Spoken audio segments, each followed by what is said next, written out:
Hello বন্ধুরা, আমি সুস্মিতা। নতুন আরও একটা ব্লগ ভিডিওতে সবাইকে স্বাগত জানাই। নতুন আরও একটা দিন তোমাদের সাথে শুরু করলাম। কে কোথা থেকে ভিডিওটা দেখছো এবং কেমন আছো অবশ্যই কিন্তু কমেন্ট করে জানিও। যেমনটা তোমাদের সাথে আগের ব্লগে আমি শেয়ার করেছিলাম যে আমরা আগের দিন আর কি বাড়ি এসেছি।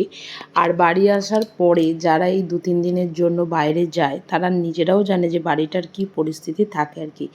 যতই তোমরা গুছিয়ে রেখে যাও না কেন, ধুলো থেকে কেউ কখনো বাঁচতে পারে না। তাই বিছানার চাদর থেকে আরম্ভ করে বালিশের কভার সমস্ত কিছু চেঞ্জ করে আর কিছু জিনিস আমরা ওয়াশিং মেশিনের ভেতর রেখেই যাই, মানে রেগুলার যেগুলো পরি আর কি। তো সেগুলো যখন যাই সেগুলোর মধ্যে রেখেই যাই। তো ঠিকই করেছিলাম, যেদিন আসবো তার পরের দিনকে ওয়েদার দেখে মেশিনটা চালিয়ে দেবো। তো আজকে দেখলাম মোটামুটি ওয়েদারটা ঠিকঠাকই আছে, তাই বিছানার চাদর বালিশের কভার সমস্ত কিছু চেঞ্জ করে এখানে সব কিছু ঠিকঠাক করে রেখে দিচ্ছি। আর এই সমস্ত কাজকর্মগুলো আমাদের দৈনন্দিন জীবনের একদম থাকবেই থাকবে আর কি। আর সত্যি কথা বলতে একটা বাড়িতে টুকিটাকি কত কাজ থাকে, মানে যারা পরিষ্কার পরিচ্ছন্ন করে থাকে বা যারা অন্তত কাজ করতে ভীষণ ভালোবাসে তারাই একমাত্র জানবে যে বাড়িতে কত রকম কাজ থাকে। আমার তো সেটাই মনে হয় যে অনেকেই মনে করেন, যারা ধরো আমরা শুধু নয়, এরকম অনেক সবাই থাকে যারা দুজন মানে সংসার মানে বাড়ির বাইরে থাকে। তো মনেই হয় যে দুজন থাকে কি আর কাজ থাকে, কিন্তু আমার মনে হয় যে দুজন থাকুক আর 10 জনই থাকুক, কিন্তু আমার কাজটা কাজই। কোণা টু কোণা পরিষ্কার পরিচ্ছন্ন করে রাখার দায়িত্বটাও আমার, এবং পরিষ্কার পরিচ্ছন্ন করে থাকলে মন মেজাজটাও ভালো থাকে আর কি। তো যাই হোক, এদিকে সমস্ত কিছু পরিষ্কার পরিচ্ছন্ন করে নিয়েছি। এবার ঘর ঝাঁট দিয়ে এবার একটু মুছে নিচ্ছি আর কি। আর জানালাগুলোতেও তো প্রচণ্ড পরিমাণে ধুলো পড়েছে। আর এই জায়গাটা তো মোটামুটি সপ্তাহে 7 দিনের মধ্যে 4 দিন তো মোছার দরকার। কারণ হচ্ছে ওই যে একটা ব্লগে বলেছিলাম বরমশাইয়ের ভীষণ ডাস্ট অ্যালার্জি আছে, আর তার সাথে সাথে এখানে আমরা ফোন বলো, হেডফোন বলো বা সমস্ত কিছু জিনিসপত্র আমরা এখানে রাখি। তো যে কারণের জন্য আমার মনে হয় যে এই জায়গাটাকে পরিষ্কার পরিচ্ছন্ন করে রাখলে সবথেকে বেশি ভালো হয় আর কি। তারপর চলে এসেছি বড়মশাইয়ের টেবিলটা পরিষ্কার করতে। মানে হয় না, ছেলেদের জিনিসপত্র মানে সেটা ভীষণ অগোছালো, এরও হয়েছে সেই আর কি। তো যাই হোক, এদিকে ওই যে এই টেবিলটাতে বেশি কিছু আমাদের থাকে না, থাকে উড়ি সমস্ত জিনিসপত্র, ঘড়ি, চশমা সমস্ত কিছু। চান করে এদিকে চলে এসেছি পুজো করতে। আর এই যে ব্লগটা তোমাদের সাথে শেয়ার করছি, সেদিন পড়েছিল হচ্ছে অম্বুবাচী। যদিও কোনো দিনও মানে এই 4 বছরে আমি কোনো দিনও এত কিছু হয়তো মানিনি, তবে বাড়ি থেকে এসেছি যেহেতু শুনি কী করতে হবে না করতে হবে, শুনে এসেছিলাম তাই জন্য। আর আমি না মা লক্ষ্মীকেও ঢাকা দিয়ে দিয়েছিলাম। পরে যখন আমি আমার দিদার সাথে কথা বললাম তখন বলল যে না, শুধু মা কালীর মুখগুলো ঢাকা দিলেই হবে। তো সেই কারণে পরের দিন খুলেও দিয়েছিলাম। আর যেহেতু বেশ কিছুদিন বাড়িতে ছিলাম না, সেহেতু গাছের ফুলগুলো তো গাছেই রয়ে গেছিলো। এত ফুল হয়েছে, সেই কারণের জন্য যে মানে প্রদীপের যে থালাটা রয়েছে সেখানেও বেশ কিছুটা ফুল সাজিয়ে দিয়েছি। কিছু কিছু সময় ছিল, মানে বিগত লাস্ট হয়তো একটা বছর ফুল ছাড়াই ঠাকুরকে পুজো দিতাম। মানে নিজেদের কাছে তো ফুল ফুটতোই না।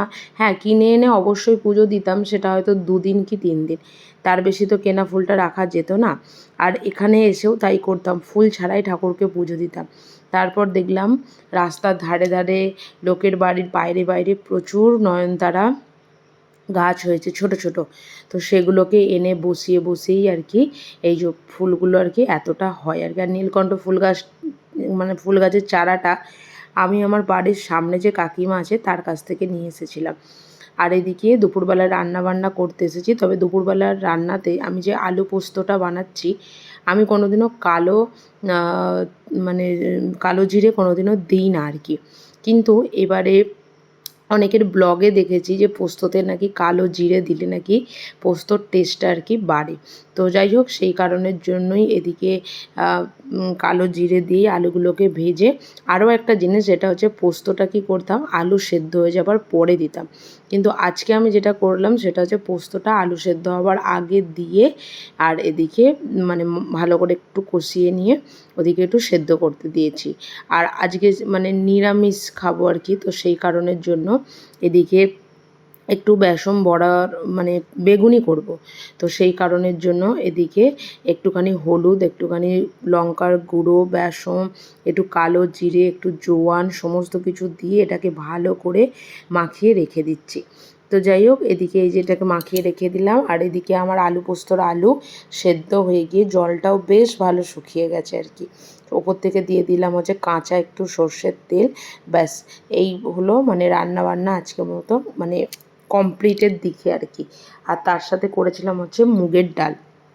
ডালটাকেও আগে থেকে সেদ্ধ করে রেখেছিলাম একটু ঘি দিয়ে, তার মধ্যে দিয়ে দিয়েছিলাম হচ্ছে একটু গোটা জিরে, আর দিয়েছিলাম হচ্ছে একটা এলাচ। আর যেহেতু চিনিটা খুব একটা খাই না, যদিও চিনি আর বাতাসা তো সেমই জিনিস, তবুও ওই যে এদিকে দিয়ে দিয়েছিলাম হচ্ছে একটু বাতাসা, চিনিটা আর দিইনি। ডালও সেদ্ধ হয়ে গেছে, আর বরমশাই ওদিকে খেতে চলে এসেছে, কারণ সময় তো হয়েই গেছে। আর এই বেগুনি বলো বা কোনো রকম কোনো পকোড়া বলো, যে কোনো জিনিস না গরম গরম ভীষণ ভালো লাগে, ঠান্ডা হয়ে গেলে একদমই খেতে ইচ্ছা করে না, আর একদমই ভালোও লাগে না বলতে পারো। তো যাই হোক, এদিকে এই যে আমার মানে কী বলে ওটাকে, মানে বেসন বড়াটা মানে বেগুনিটা আমার পুরোপুরিভাবে রেডি হয়েই গেছে। আর এদিকে বড়মশাই চলে এসেছে, দুজনের খাবারটা এবার বেড়ে নিচ্ছি। দুজনে খেতে তবু ভালো লাগে, যেদিন ও আসে না সেদিন একা একা খেতে একদমই ইচ্ছা করে না আর কি। তো চলো, এদিকে খাওয়া দাওয়া করতে করতে আজকের ব্লগটা এখানে শেষ করছি। যদি কিছু ভালো লেগে থাকে একটা লাইক করো, শেয়ার করো, চ্যানেলটি সাবস্ক্রাইব করে পাশে থেকো। দেখা হবে নতুন আরও একটা ব্লগ ভিডিওতে, নতুন আরও একটা দিনের সঙ্গে খুব তাড়াতাড়ি। সুস্থ থাকবে, ভালো থাকবে, আর ব্লগটা কেমন হয়েছে অবশ্যই কিন্তু কমেন্ট করে জানাতে ভুলবে না। টাটা।